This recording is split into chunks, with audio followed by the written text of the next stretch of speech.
Coming to you live, but not really. It is all pomp and no circumstance with Ryder Richards on LetUsThinkAboutIt.com, the amateur hour you should never tune into.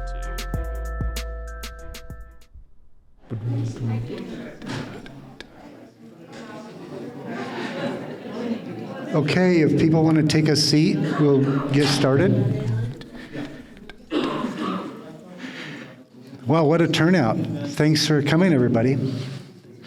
My name is Tony Harbert. I'm the interim director of the Anderson Museum, and really excited about the talk tonight.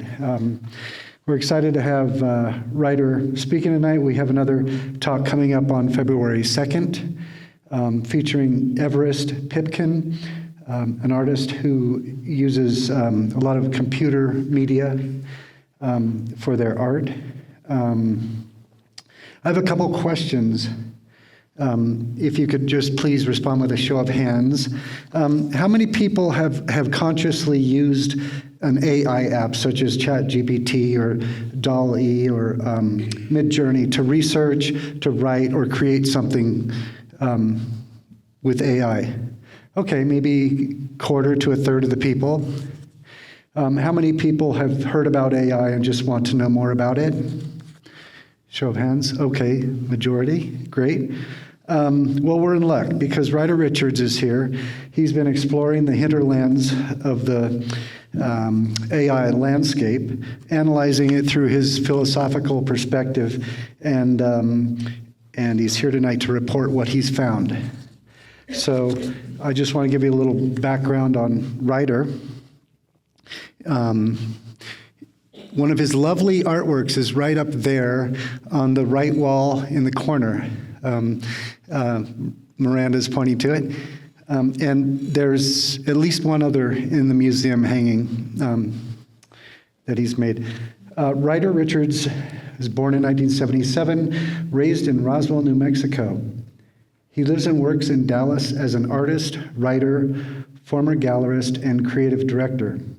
After earning degrees in art with a minor in architecture, he co-founded the RJP Nomadic Gallery, the Art Foundation, and Culture Laboratory Collective. After this, he founded Utopia, a contemporary art review from 2014 to 2020. He started the Let's Think About It podcast 3 years ago, and is now on episode number 80-something. It can be found on Spotify or wherever you hear your podcasts, or also on his website, ryderrichards.us. Richards was an artist in residence here at the RARE program from 2012 to 2013.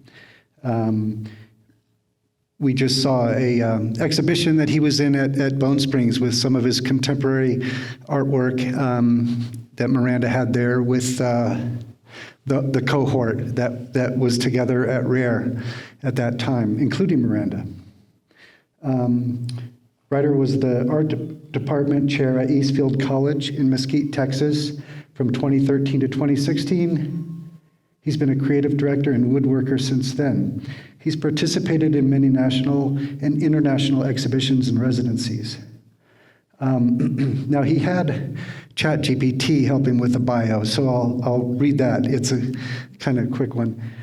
Ryder Richards, artist, podcaster, scribe, and wood whisperer, a thinker and doer with a knack for sharing insights. He hails from Roswell, New Mexico, where extraterrestrial muses are part of the local charm. Ryder Richards.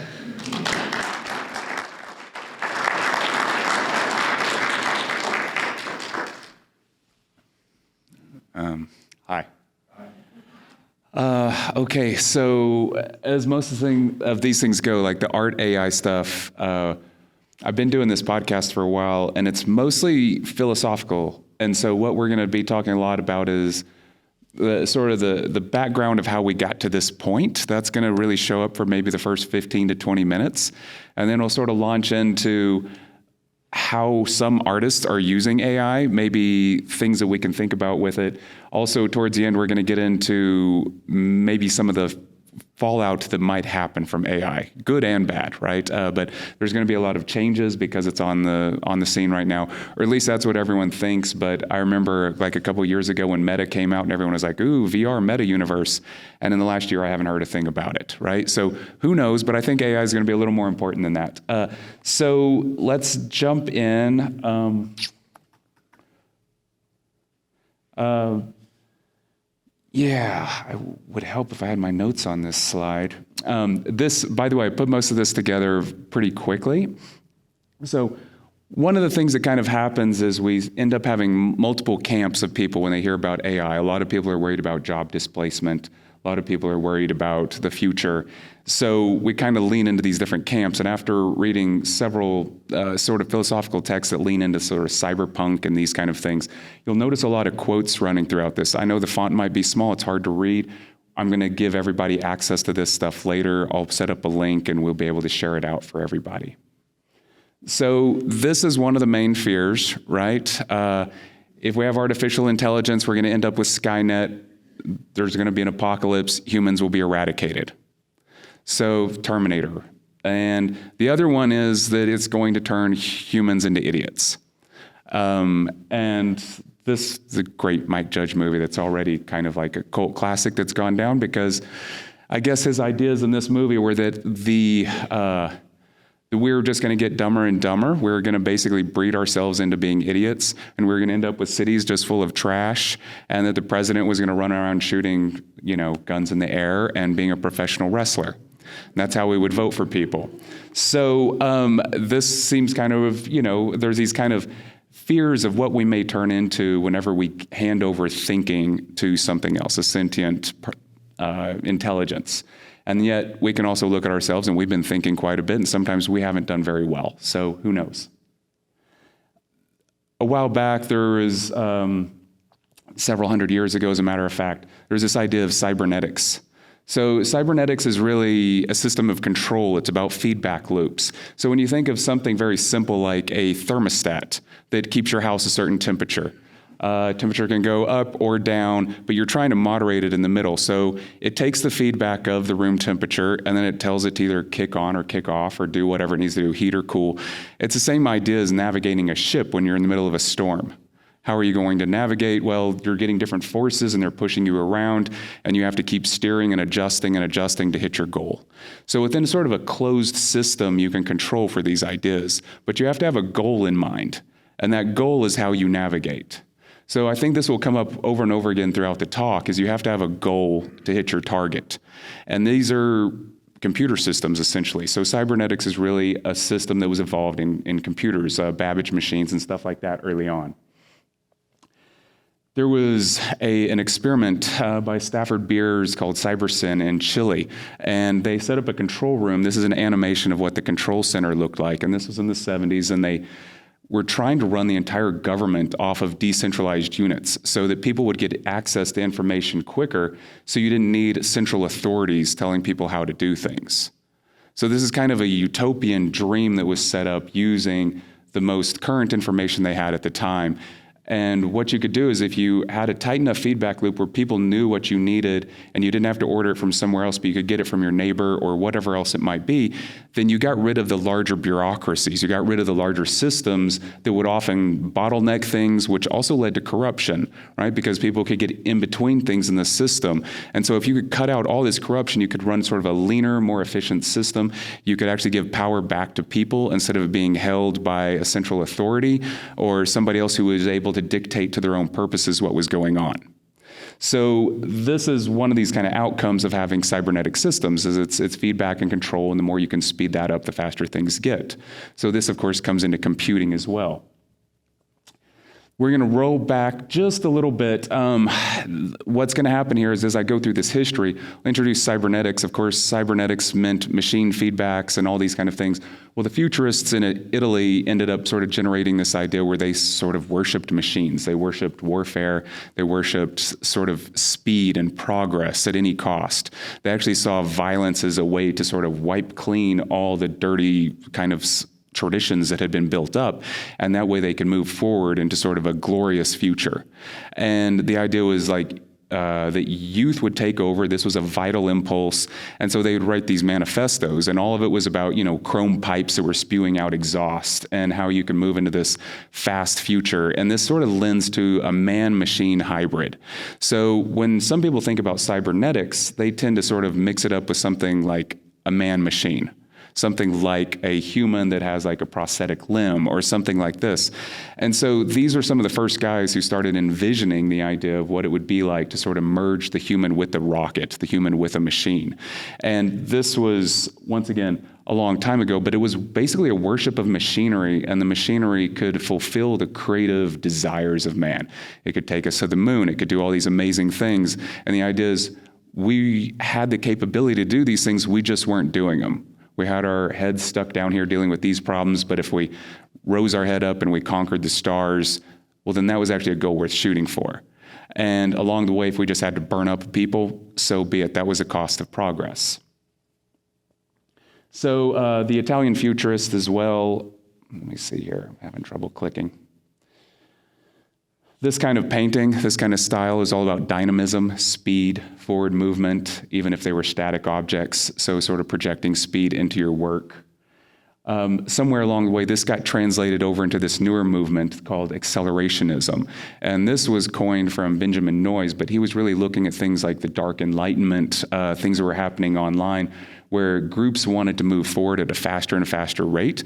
They thought the problem with America was that we were standing still. We had access to technology and progress, but we were hampered by bureaucracy, we're hampered by concern, and that the sort of inevitable was going to happen. Inevitably, we were going to accelerate into the future. And the problem was, like, we started developing capitalism. Capitalism was all about being lightweight and efficient. Free market would find the most optimal solution for every problem. So if we're finding the optimal solution, it's going to involve machines. And all of a sudden, humans are the things that are hampering us. The flesh is too slow. What we really needed was machines and computers to move us to the next level. And what the problem is, we didn't want to give up our flimsy humanity for the machine.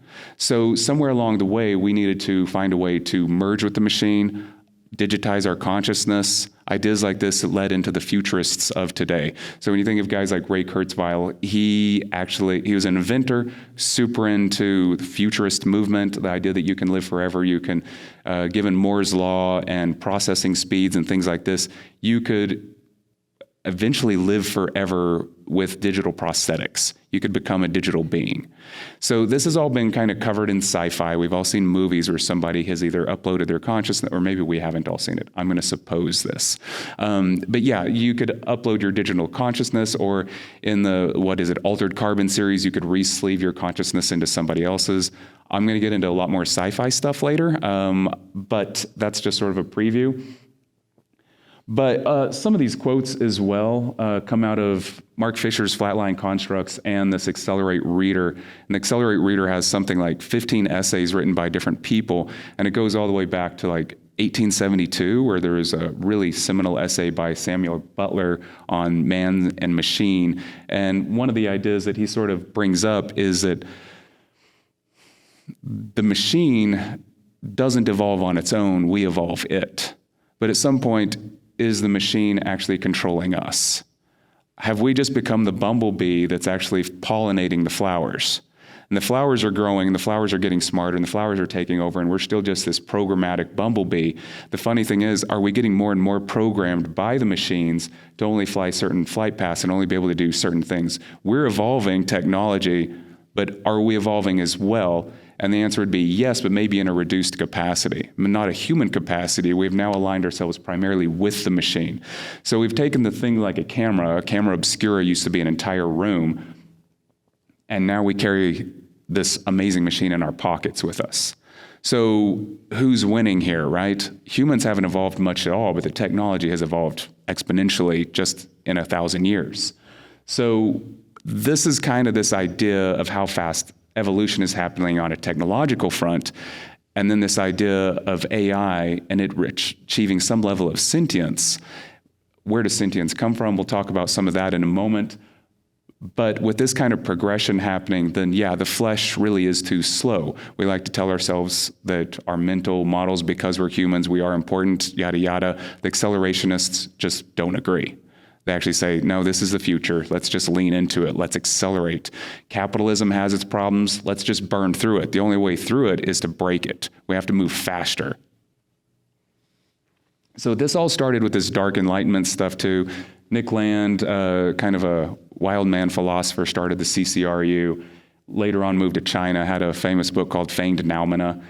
And he really gets into these ideas about accelerating and the frailty of the current systems, the frailty of capitalism, the frailty of man, and this sort of evolution. So him moving to China makes a lot of sense, right? They've kind of got this untethered, different version of capitalism going over there. So to a lot of people, though, it's quite scary, but he sort of takes the ideas of Deleuze and Guattari and just accelerates them, moves them forward very quickly. So, and also, if you ever get a chance, this guy, Jeff Schollenberger, is a great guy to follow. He has a website called Outsider Theory and a podcast as well on that. Talking about the man-machine thing, right? This is definitely popular culture, but it's also art. We happen to have a couple of these examples around, right? So this was kind of this moment where the vehicle becomes this sexy object. And it's so sexy that it actually means people want to have sex with it. Like, it's procreation. We take these ideas of us being desiring creatures, right? That's one of the things about humans. It's a little bit different than the machine. The machine might be a rational creature based on how it's programmed, but the human would be more of a desiring subject. We like to think of ourselves as rational, but almost everything we do comes from an emotional basis.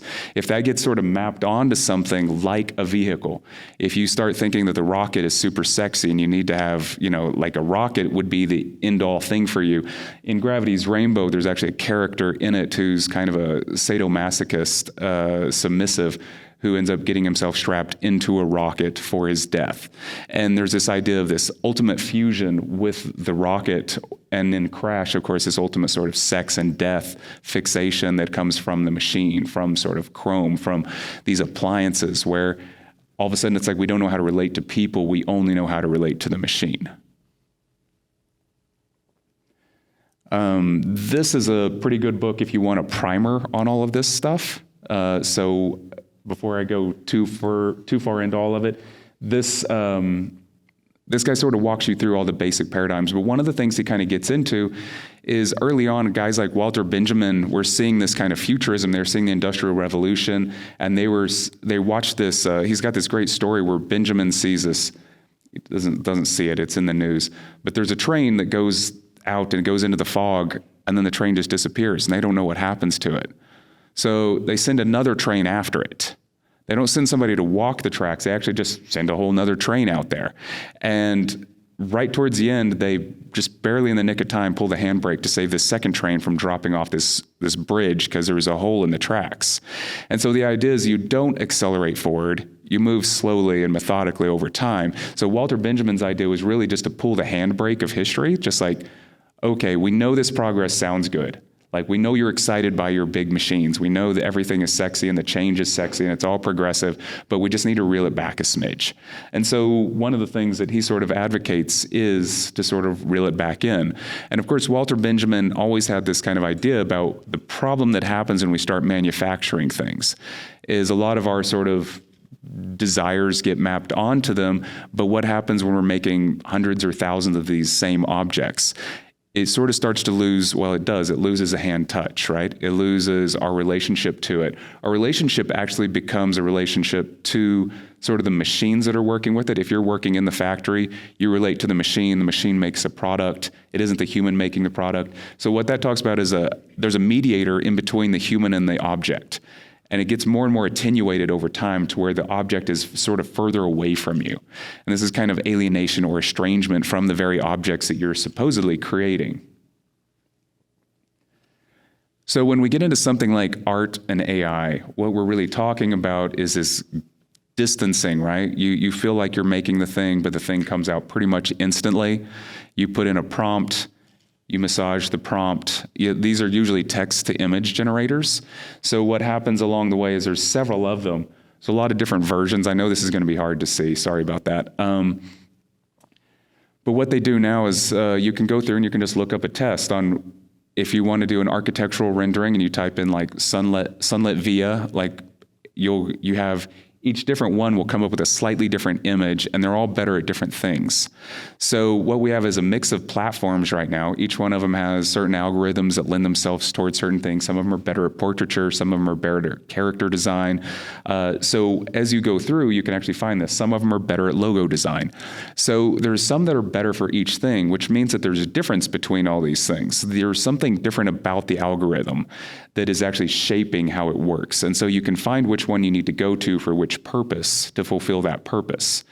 But each one of these steps is, of course, a mediation from you, the human, into finding this algorithm and finding the algorithm that best suits you. So we're sort of finding them as tools. And if you already know what you want to do, finding that tool, once again, cybernetically, finding your path, finding your goal out here, you can navigate your way to the goal. But if you don't know what you're doing and you're just playing around, I guess you'll just take whatever comes out. This is how some of this stuff works. This is the paper by Stable Diffusion about how they do text-to-image generation. This will make a little more sense in a second. But it's a diffusion process and a denoising. So what they do with noise is quite literally, you take a lot of pictures of cats or dogs, data sets. You run them through and turn them into noise. Now that doesn't make sense. It's like you disrupted the entire image. But if you can teach a computer how to turn something into noise, then what they do is they reverse the process where you can turn it back into a cat. So you tell the computer how to create a cat by telling it how to turn it into noise, then it can start with noise and formulate a cat. So that's really how some of these image processing softwares work, which is super strange to think about. But that also means that this data set you're coming in with is also very important, and we'll get into that in a second too. This is a buddy of mine. He does ceramic art. It's really kind of raw, it's very enjoyable. It's a very physical process for him. But he feeds it into something like Stable Diffusion, which is an image generation AI program, and tells it that it's a human, and it tries to map a human face or caricature onto his vase. So he starts going through this process and giving it very dumb prompts like teeth, skin, eyeballs, and it starts trying to put them on that or turn this image into the thing that he's prompting it to do. So he can even do these weird things where he'll take all these prompts, he generates and generates and generates, and then he'll make it into different things. This one started with a paper bag, so you can see it sort of top to bottom. When you tell it to turn this sculpture into a paper bag, what it tries to do. And then you can say no, more, less, and you can add in variations. You can tell it not to do certain things. You can tell it to do certain things. But it's very much a training program, and the art of it is actually figuring out how to get the program to do what you want it to do to line up with the vision in your head. And you can spend hours doing this. Ian jokes about it's quicker for him to make these sculptures than it is to actually use AI to turn them into these weird things. So at some point, he ends up making this on AI, and he makes that platter. He takes both of them, feeds them into Stable Diffusion, and it spits out all these variations. So all these variations come out, and then he kind of goes through and he picks some of them that he likes, and then he can determine whether or not he wants to leave these as art prints or what? Like, what do you do with these now that you've done this? The interesting thing about that, too, is you don't actually own copyright on any of this. The program has created it. You have prompted it. It's shared something. I don't know, but we don't really know what it is yet, but you can't copyright it. So he'll make a drawing, tell it what does a vase look like, and then maybe he'll make it into a vase, and then he makes the physical object. So he's really using AI as a tool to generate things so he can move forward. So it's kind of like a prototyper. So he can use it to help prototype things. And so he can go back and forth with it, playing with it. He can make something, feed it in, spit out the AI thing, remake the thing. And so he's using it as a collaborator in this sense. And so it's a way to like do R&D at an exponentially fast level. So once again, economics and ownership, copywriting. So there's a couple of things that happen here when we start talking about copywriting. Let me see how I want to talk about that. One of the things about capital is that it gets involved also with the social, right? We start talking about ownership, and we start talking about status, and we start talking about social spheres. And so this is kind of an interesting thing too, because this technology should, in theory, be making all of this much more accessible. Everyone can now have access to making art production. All you have to do is hop online, type in some things, and you're going to get images out. Or you can feed something into ChatGPT, you're going to get words out, right? Maybe you're not a good writer, maybe you're not a good artist, but you can do this and you will have this product come back to you. And so what's interesting about that is that we might all have this, but do we value that?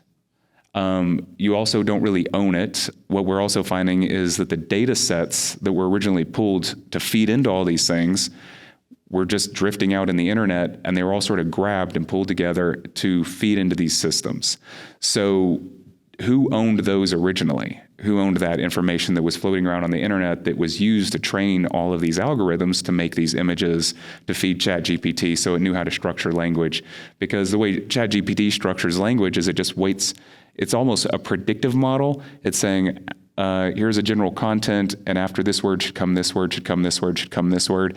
And this was sort of originated with Noam Chomsky's early versions where he was doing text work for like your Word, when you're using Microsoft Word and it tells you your grammar is incorrect.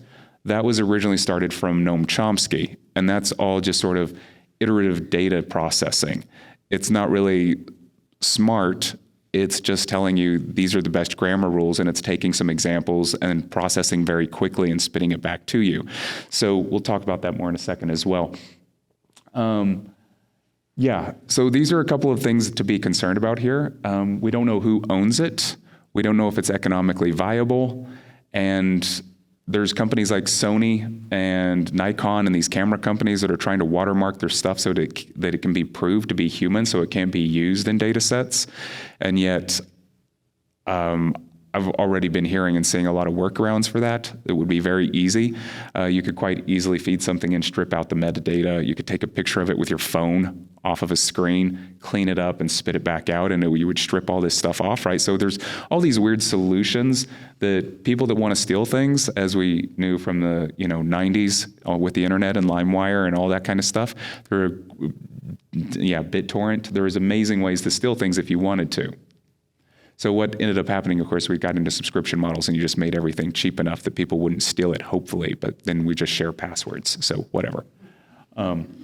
Okay. When we start getting into some of these more notions about what's happening with this information that's out there in society, socially, what happens with this? Of course, any new technology is going to be disruptive. Marx talked a lot about this, Industrial Revolution. What that's actually called is sort of a short-circuiting, like Industrial Revolution was coming along and everyone was sort of thinking about it and feeling about it in one way. Marx comes along and starts talking about through the lens of class consciousness. And that disrupted the current narrative. So you had a new way to think about something that you didn't have previously. So whenever somebody offers these new solutions as a new way to think about things, like Freud offered psychoanalysis, that was a new way to think about things, right? We didn't have that previously. So every time someone shows up, that you can kind of have this revolution of a way of thinking.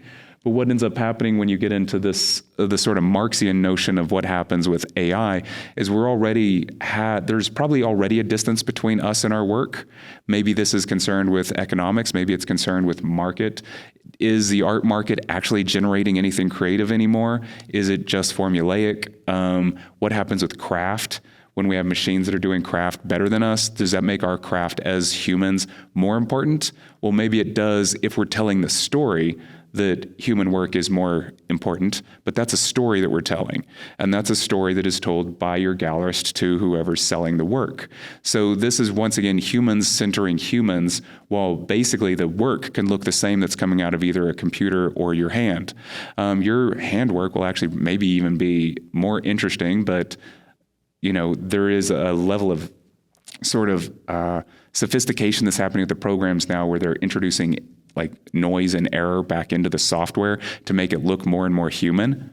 So they're actually like, oh, this is too perfect. You need to screw up a little bit more. And the program can do that. So, to make it look more human, we actually sort of botch it up. And that's kind of an interesting idea of what it means to actually be human or to make something creative. So when we're talking about these databases again, one of the things that happens is you have all of these images and they're all tagged with keywords. Now, these keywords can be all over the place. And what we kind of find if you go through them is some of them don't actually make sense. There's a lot of racial bias in them. There's a lot of bias around, there's a lot of misogyny and sexism and things like that show up in these images. And there's some artists such as Trevor Paglen, who actually goes through and works very hard. He goes through all these data sets and he pulls all these images out, and they go through and they hand look at all of the tags that are inserted in there so that we know what people are tagging things as and why they're tagged certain ways. Because if that's what's feeding this algorithm that is supposedly, Larry, Bob, and I talked a little bit about cars at one point and how these auto-driving cars are fed in data sets for optical recognition. But if they don't recognize something as a person because it's not in their data set, what do you do about that, right? This is a flawed data set, but these kind of things happen quite a bit, and they can lead to pretty tragic consequences, such as a car running over somebody because it doesn't see them as a person. Anyway, after this art show that Trevor Paglen did, they ended up having to go back and basically pull all these images and then rework the data sets around them because they were so biased. So this becomes something that's also sort of fascinating, is we think that all these people that are building these things are super intelligent, and this is just computer and just data, and it's all really smart. But there are people behind it that are doing things, and they're actually controlling the valuation. It's not just a perfect reflection of us back to us, right? You would think that ChatGPT was just like looking at the internet and then just pulling all the internet's information and giving it to you. Well, it's not doing that. It's got a very limited base it's working from, and it has values and parameters that are shaped by somebody else, and that's what's handed to you. So that's only interesting if you sort of care about your information that's handed to you being manipulated or limited or biased by somebody else. And if you don't care about that, then it doesn't matter. Creativity. Okay, so this is one of the big deals, is like, is what ChatGPT doing anything like thinking? Is it creative? Like if I ask it a question and it spits out a picture for me, if I type in a prompt and it tells me something great, like I tell it to write me a poem and it does a beautiful job, is that creative? I honestly don't know, right? It feels creative, but it sort of depends on how you define creativity.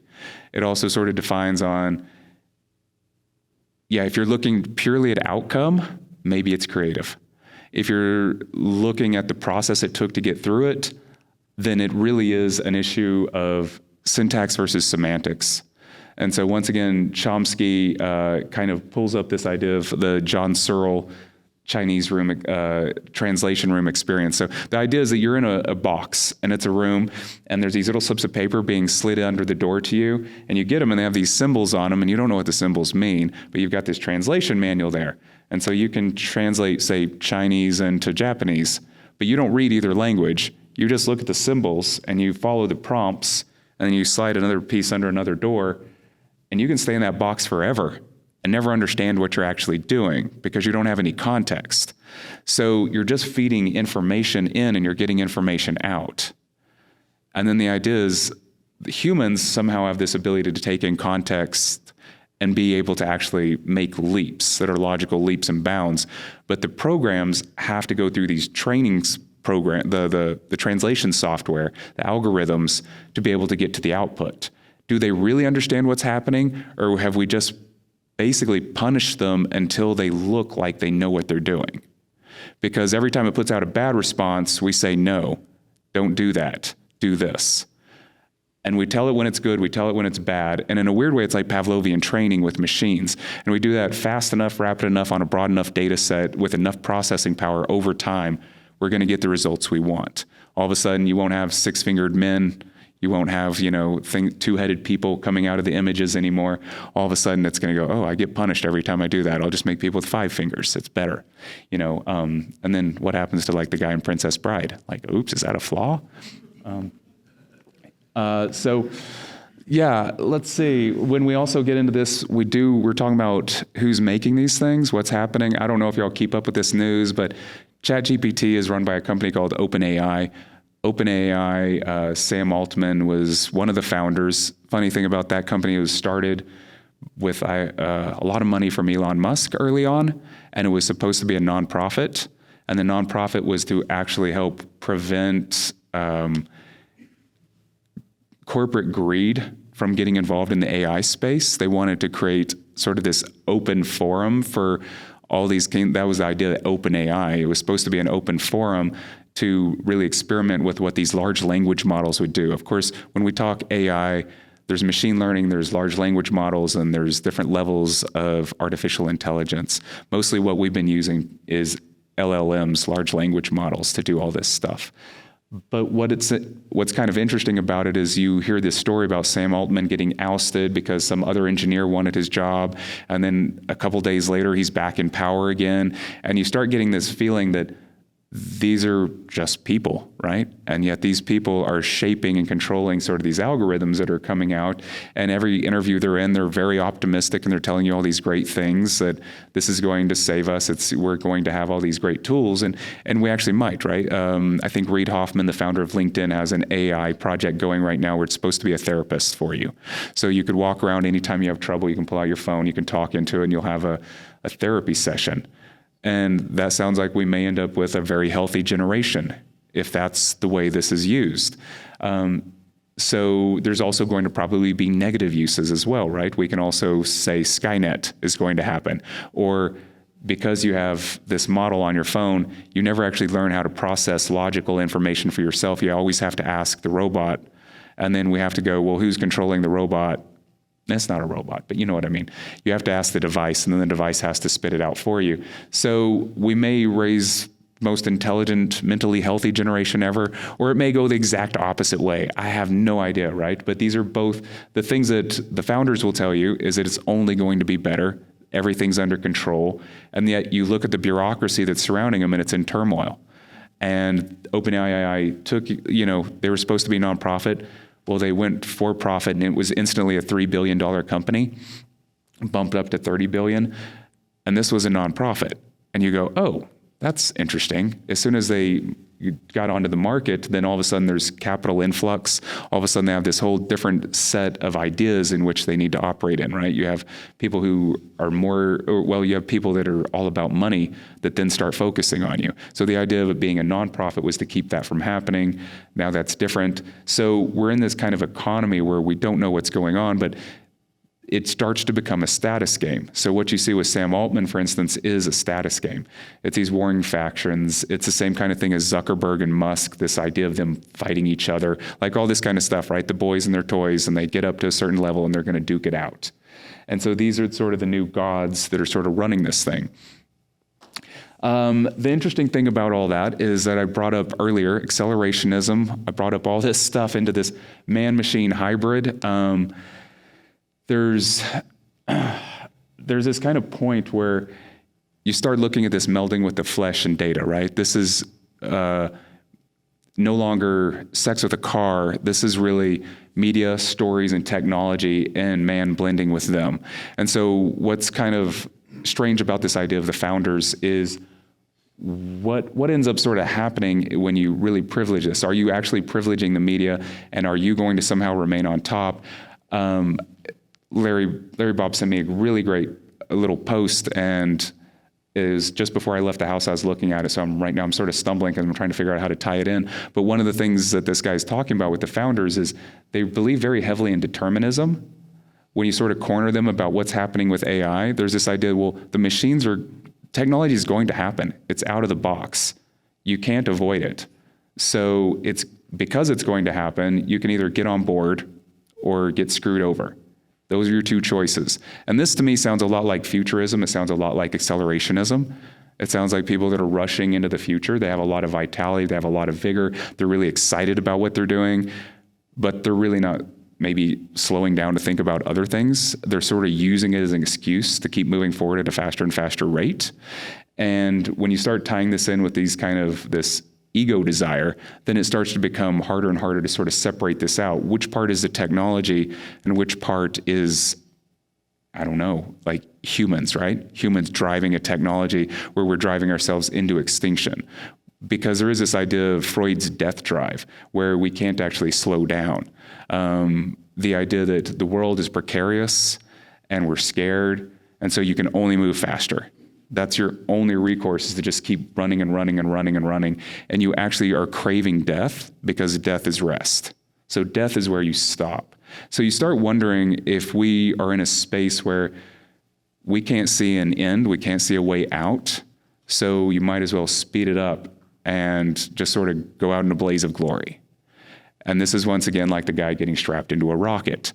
So I think we start running into these kind of paradigms where if these systems are broken and our only way out is to break the system completely, if that becomes the thought process where humans as a species have become outmoded because we're not fast enough, we are just fleshy creatures. Yes, we gave birth to technology and now we just need to get out of the way.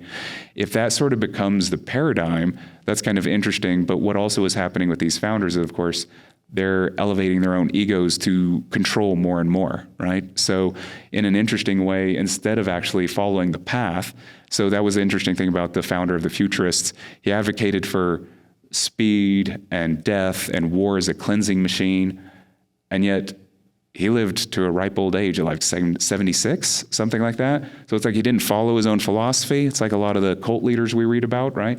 Big ideas, talk everyone up, get them going, and then, I don't know, they don't sort of follow through on their own beliefs. So we're going to see if this is really just a human-driven impulse.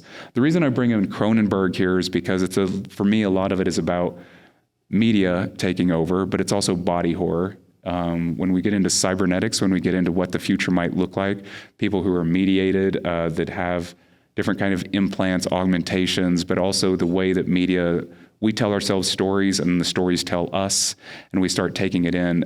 There's a lot of commentary about this with male invagination, the idea of you could actually store things inside the male. The male creates these technological devices and then somehow has to give birth again to something. So the idea that the man can't give birth, so he gives birth to technology, and that's his version of becoming a female. There's also the idea that this technology that he births is somehow a cancer at the same time. So he's actually, it's irradiated him and he's now giving birth to cancers. So these kind of ideas start coming out too in different forms of art, which is mostly sci-fi and cinema. We also get into people who are really looking, as artists, looking at how our relationship with technology works and using all the technology at their disposal, but actually sort of making it to comment about human relations and doing it in a way that has a lot of emotional resonance with it by using tons and tons of technology. Because earlier I was talking about the problem with technology is it gets in between us and something else. It mediates. And so when you have technology mediating all your thoughts and the way that you behave and the way you perform, there's sort of it's tough to get through that. It's tough to get through that gap to actually figure out who and what you are. People talk about having a purpose. Well, if your purpose is only seen by scrolling the internet, then you're probably going to end up with a distorted purpose, a warped view. And so there are artists out there who are talking about that warping and that familiarity and how something feels close, but it's distant and various things like that. And this is a great artist to look into if you're really into that. But he also does things in his video work where he'll have like avatars talk to people. And so you can make a piece that is fake but seems real and everyone knows it's fake, but if you get enough emotional resonance from it, then once again it can feel real and you can feel a bond with it. And so this is something that people are quite scared of when it comes back to AI, is if it can control emotional resonance through language, which is our version of storytelling and value making, then Yuval Noah Harari, for instance, is really worried about the idea that language is at some point going to get manipulated to such an extent that our way of life will be over because we're going to be believing whatever these storylines are. So you all remember the last election with the fake news and all that and how worrisome those things kind of became. And then it's the idea of like, we've got a new election coming up and we've got AI that's much smarter. It's trained on massive data sets. What's that going to do? What's that going to look like for us? Will it have a way of knowing exactly what's going to trigger us and catch us? And if it does, what are our defense mechanisms against it? And the idea would be other AI would be your defense mechanism, right? Because we can only keep going. We have to accelerate to save ourselves, which is crazy, but that's where we're at. I had a buddy call me the other day. He wanted to talk to me about why AI happened now of all times. And his idea behind it was that you had these crypto farms that were just these massive data processing farms. And so you ended up, during the pandemic, all these people were doing data processing and crunching with NFTs. And all of a sudden, the NFT and Bitcoin and crypto markets started to sort of dry up, and they didn't know what to do with all this extra processing power. But there's really only one processing plant that was making all this stuff, and it's in Taiwan. And as far as I was told, there's really only 2 processing plants in the world that make these chips. So when you think about that, so of course why they say China wants Taiwan so bad is because there's only one place that makes all these chips. And there's one other place now, I think in the Netherlands, that makes these chips. So what do you do when you have all these chips coming out? There's no competition. So the idea is that these chips, some of them are probably faulty from production. And yet you've put them into all these server farms, and then you're running these high density algorithms on them, telling it to spit out stuff very quickly. And he was saying that he thinks that the hallucinations that you see on AI, where it's making stuff up or it's doing faulty things, he thinks that that's coming from bad physical chips. And that's just kind of a different take than I've heard before. I've heard a lot of people say that the software just needs to be fixed or cleaned up. But it's interesting to think that all this technological stuff actually comes back to the physical world, that we had a production glut. We ended up having these server farms left sitting there. So to put them to use so we can make money off of them, then we farmed it out to people like OpenAI so they could use them. And now it's causing all these problems because they're faulty systems that were made in a rush during the pandemic. I don't know if any of this is true, right? This sounds exactly like another kind of conspiracy theory, but I kind of like this idea, as usual, that everything gets grounded back in reality, that even your cloud dreams are on silicone down on the ground somewhere, and that we need to be paying attention to all levels of this, because I do think it gets a little bit easy to slip out into Never Land. When we do get into this, y'all might have read this already, when we do get into the idea of what creativity looks like, I already brought it up, but maybe it is just glitches. There is this idea too that early artists had some sort of neurotypical or psychological or emotional disorder that actually led them to be more creative. And somehow they would channel that into art. And that's what allowed them to have the creative leaps, because they were somehow thinking about things outside the way that other people in society were. If that's sort of what's going on with AI too, if it's very physical faultiness is what's allowing it to be creative, then this is not part of the system. This is also all these engineers that are making all this stuff. I don't think they're actually interested in creativity. They're interested in systems and very controlled systems and locking this stuff down. So when we start talking about creativity, the creativity seems to be something that just breaks out of any kind of emergent complex system. There's entire books by like William Gibson about like in Neuromancer, where all these packets of information end up floating around in cyberspace, these little bits that get detached from other bits. And there's waves of them out there, and that's just the visualization, but there's waves of these data packets. It's almost like an ocean. And eventually, just the way the ocean here evolved life, these fragments of data will evolve its own sentience, its own life, just because anything, when it gets big enough, becomes complex enough with enough moving parts, then there's this idea that sentience will arise from it. And so that's really another thing about why all this stuff happened now, is because this now is pretty much the first time ever we've had enough processing power to do all these things. That has never existed before. So, have any of y'all seen Blade Runner? Yeah. You have the whole thing like the Turing test, you have the Voight-Kampff test. What's fascinating about some of this is that we end up evoking these tests to figure out whether something is or is not sentient, whether it is or is not human. And then the idea is like, is your test flawed? Like, I don't know if you've seen Ex Machina. It's a movie where the idea is that if the robot is smart enough, it's going to figure a way to trick a human. A human will care for it enough and find it real, and that's the test. And so in that film, of course, the robot finally figures it out, and the humans suffer because it figured out how to manipulate emotions, right? It's not necessarily about intelligence. I saw a really cute puppy last night. that puppy could have manipulated me without thinking a darn thought, right? So this becomes this kind of weakness of humans when we start getting into these ideas. There's some ideas here that I've jotted down that are just like the idea that the Anthropocene, for instance, is entirely a digital construct. If we weren't measuring data, we wouldn't know how humans were impacting anything. But because we've been measuring things for a certain period of time, we now think we understand how things are being impacted. But this is a data set. And so these data sets are out there, and we've got tons of them. I'm not saying they're faulty or not. It's just that we need to be paying attention to where the information came from, how it was cleaned, how it was handled, all of this kind of stuff. But we don't really do that, right? We just sort of keep building and moving forward instead of going back and cleaning up or processing. So I kind of enjoyed this idea that one of the fascinating things for art is that they tend to talk about art as people who are observing and interacting on the front lines, that we're out there sucking in culture, seeing things in interesting ways, and then showing it back to the world so that the world can have an idea of how stuff is happening, right? We're sort of, and there is this idea that happens. You could also say that with the art market that we're actually behind on that we haven't been doing that as well. But let's say that that's where we're at, that we're frontline thinkers, we're out there absorbing the culture, absorbing the world, and we're spitting it back in these kind of intuitive ways or creative ways, that we're parsing through this information. If that's the case, then we're the canary, right? We're the one that should be ringing the bell if we think something's wrong, or maybe touting what's right about something.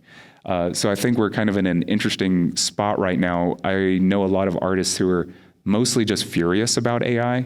They're just furious that it's producing anything that looks like, I spent 30 years learning how to draw, and now you can draw like that? Dadgummit. And it's the skill set problem, right? We've spent a lifetime earning skills, and now this machine can replicate our skills nearly instantly, maybe not as good, but pretty close for what you're given. It takes 2 minutes versus 20 hours, that kind of thing can really piss people off. So then the idea is that what happens after that is that we have to have more skills, and these new jobs there's skilling, there's de-skilling. Have humans been de-skilled because we've been trained by machines for a certain period of time? So we have only taught ourselves how to produce things in the way a machine would produce things anyway? Is that why we're angry? You could get into these kind of philosophical arguments about if what we're doing is something a machine can produce, then maybe we shouldn't have been doing it anyway. That's not actually being human. That's really just aligning ourselves with a machine.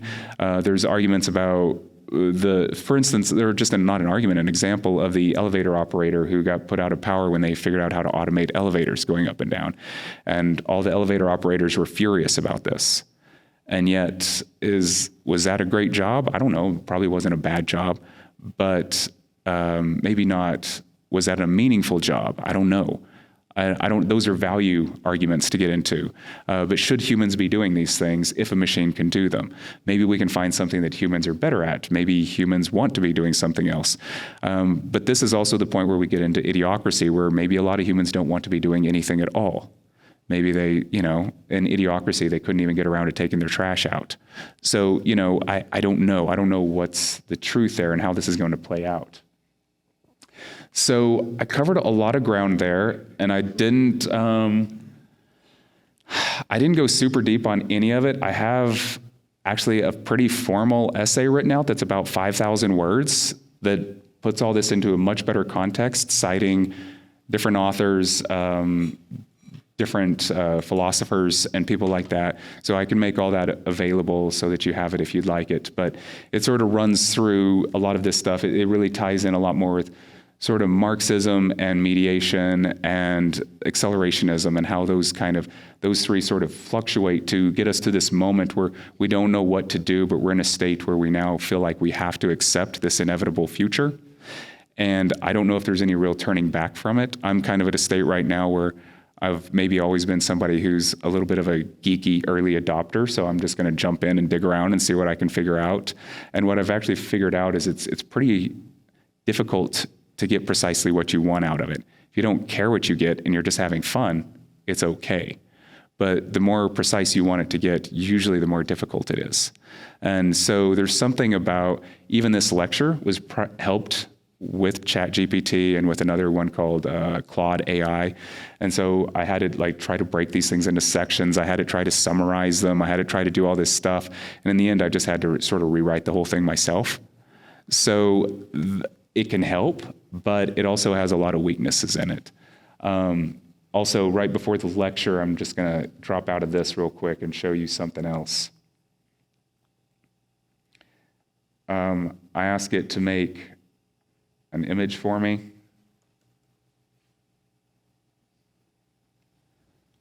So I ask it to create an image of an artist doing an art talk at a museum. And this is what it gave me, right? Perfect, right? Nailed it. But this also goes back into, you notice some of the language that it's offering up, right?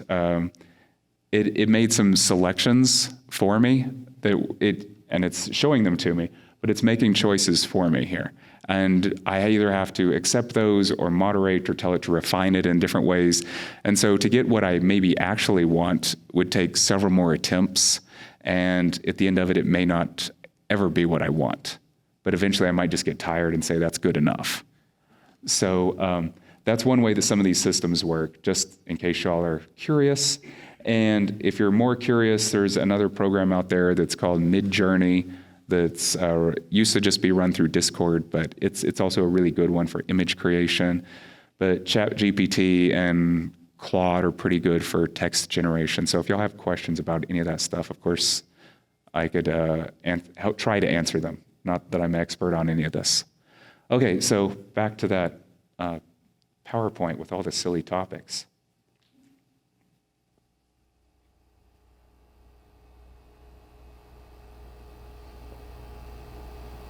Okay, does anybody got questions here? Yes. Clap first? Oh, yeah, sure, clap. Clap it up. Thank you. Thanks. So, right, Yes. isn't it just all about how precise you put in the information? I have seen prompts that are about 2 pages long that still don't get the right result. So there's a point that, yes, but at what point is there like almost a negative feedback on that? It's sort of like if I'm going to spend 6 days generating this, then how important is that thing that I'm getting out of this? And then the other idea is you still don't have copyright of that thing that you've generated. So what is your use for it? Sometimes I think that the way that I use this is more like clip art in Word, right? I just drop in something and I get an image and I drag it in and I'm like, an image. I don't put a lot of pressure on it. I'm not overly into it, but I think the idea would be precision over the long term.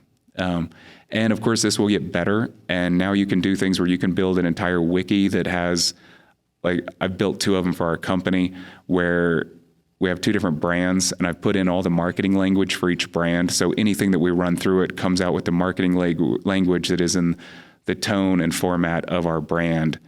And this is to help keep our team on brand because humans have a tendency to creep and slide with like whatever we encountered most recently.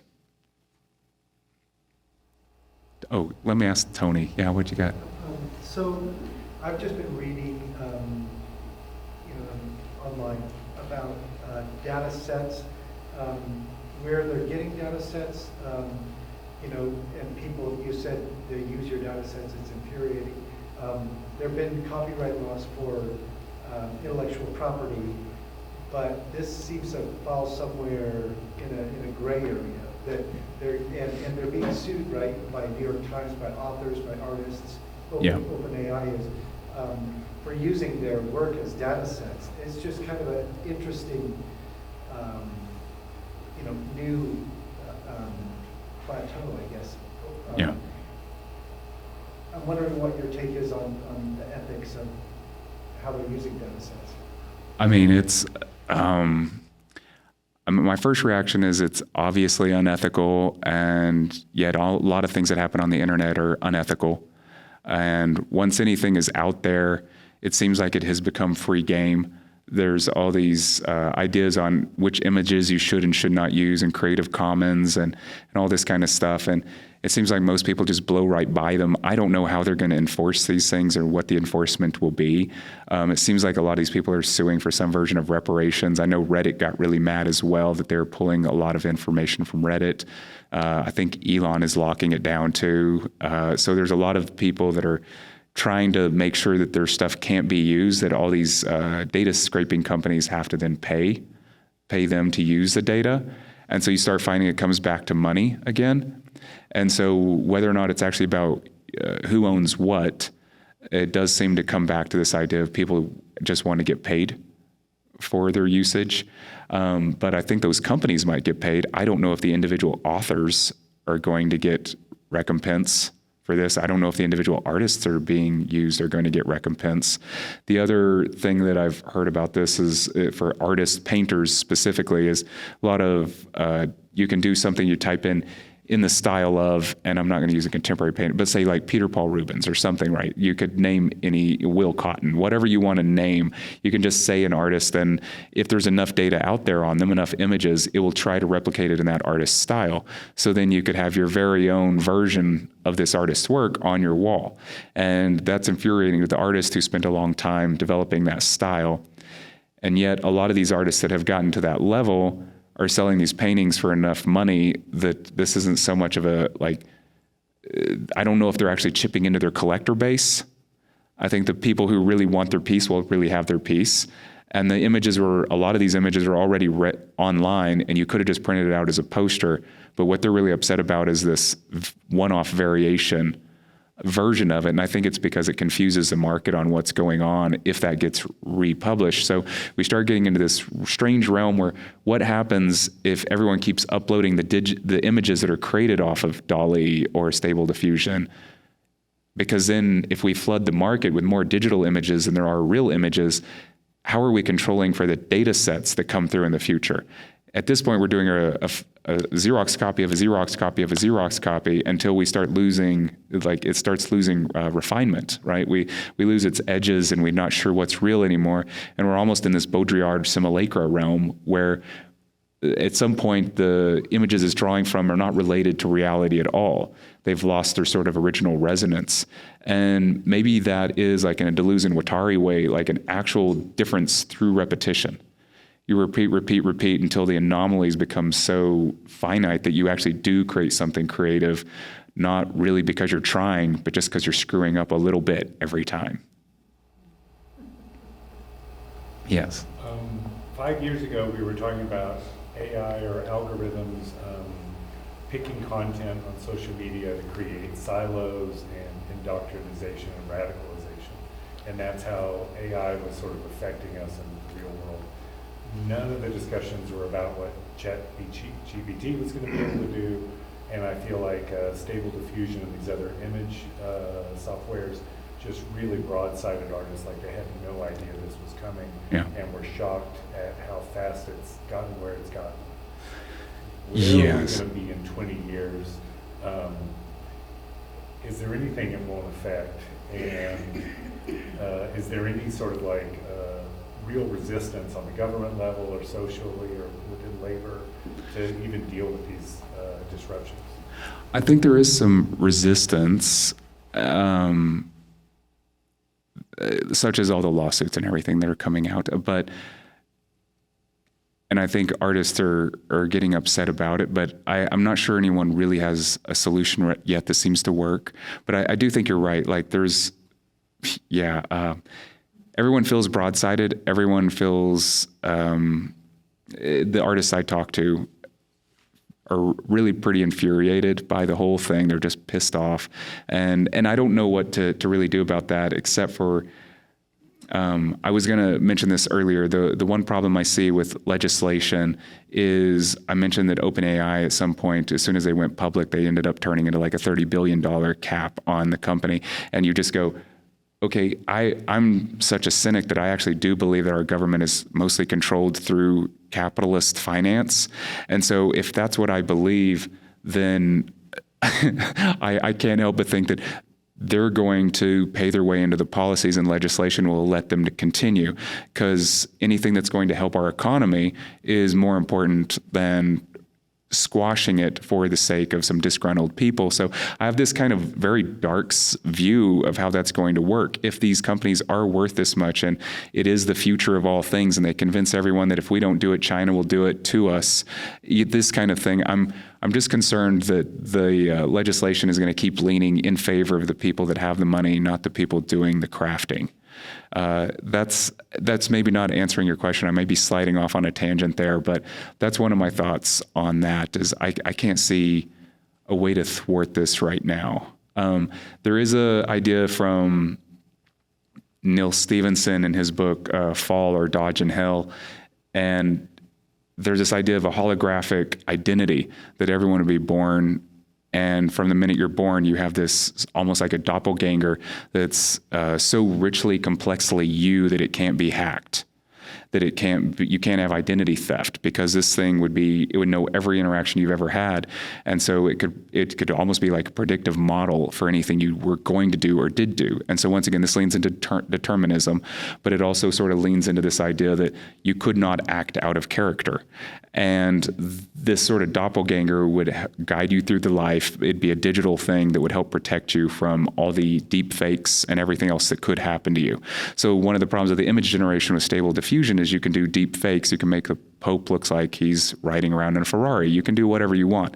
And so the kind of issue there is, in how do you protect real people from these deep fakes? And now that they're going into video as well, there's a lot of video software that's happening as text to video.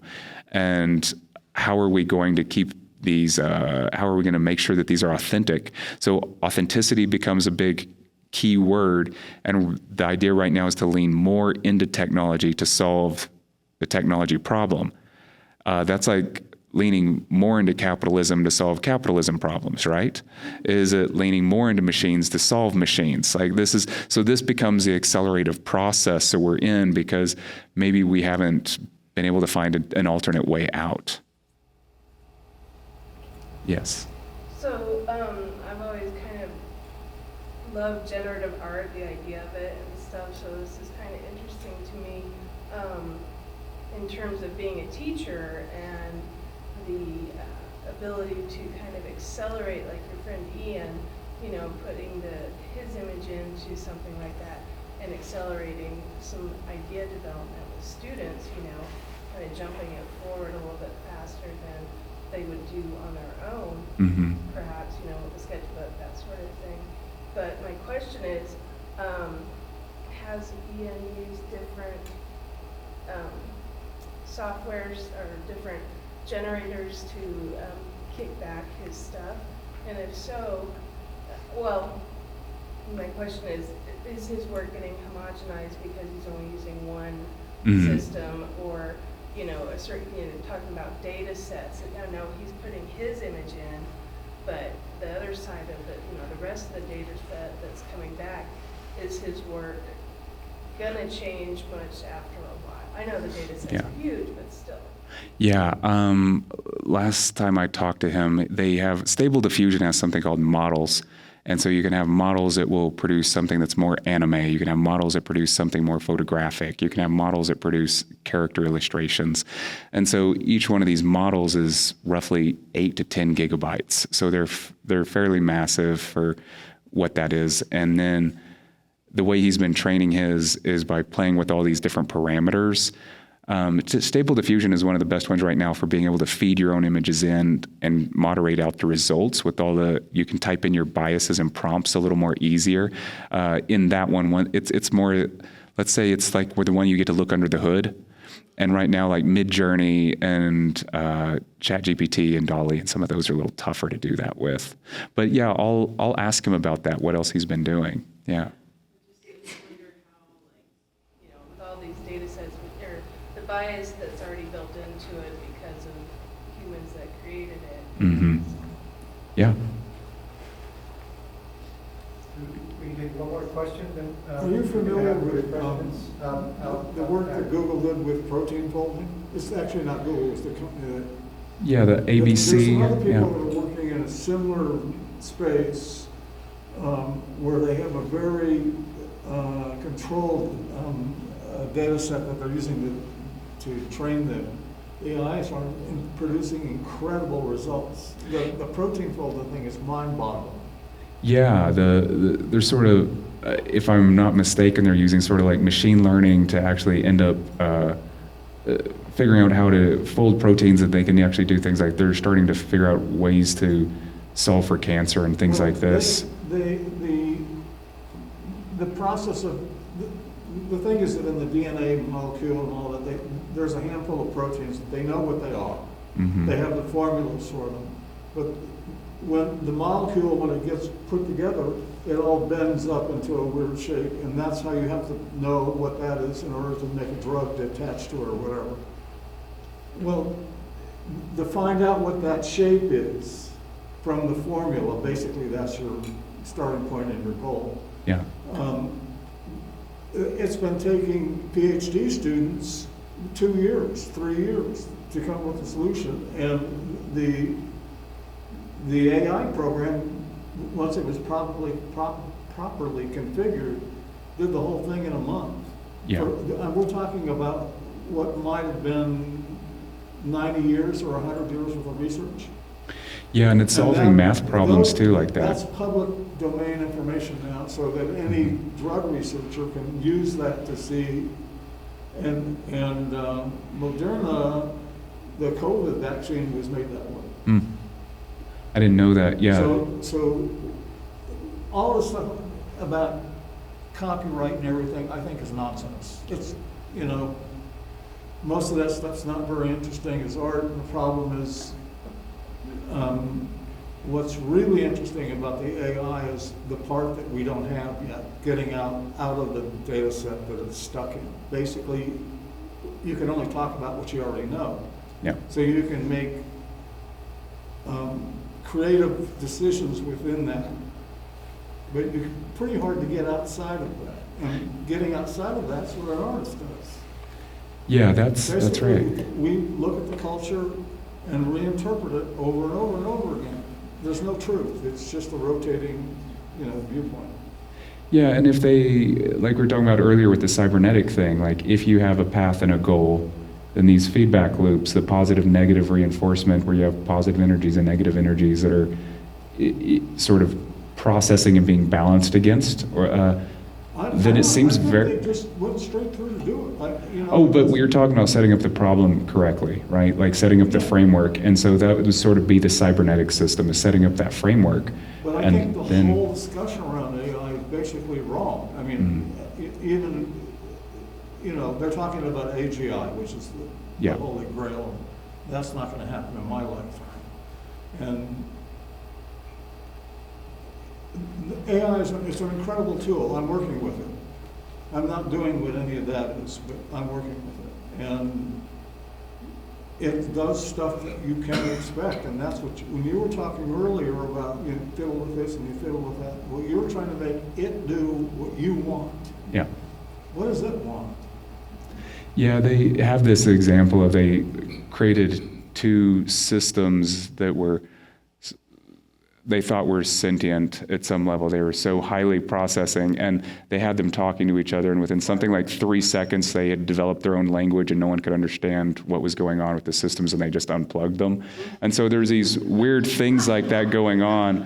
And so it is, what do they want? And it sort of is this anthropomorphized idea that everything we see is always sort of through what we want. That's the whole idea of the Anthropocene, and everything else is we're just built to think that way. And then this idea is, what does AI want? I think that was one of the questions that came up, is it's very scary to think if AI was just like us, right? Because we try to think of it as a mirror of us. It needs to talk to us. It needs to understand us. Like it's somehow supposed to be serving us. And if it was serving itself, what would it do? And we can only think of that in a human sense. And that human sense is, well, if I had ultimate power, I would just crush everything. And that's what makes, I think, AI scary to a lot of people.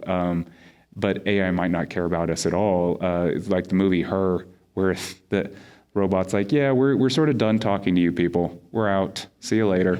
That might just be what happens. Like, we might just be left to our own devices, and AI might just take off and be like, y'all are idiots. And then there's other things like the book Dune, that whole series where they have this Butlerian jihad where they say that you can't have any more smart tools. It's the same in like Neil Stephenson's Anathema. And so once you can't have any smart tools, well, what do? Well, they started breeding programs for people, so they came back to eugenics in a weird way, so that they could breed sentient, like people who would function like computers.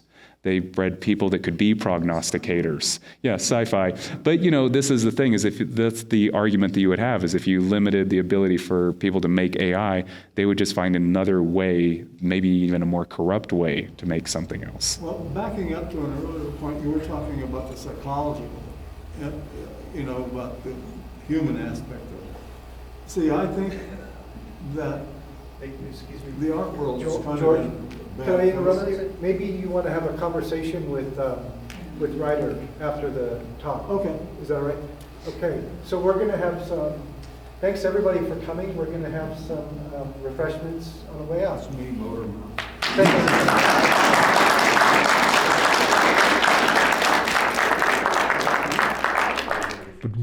you.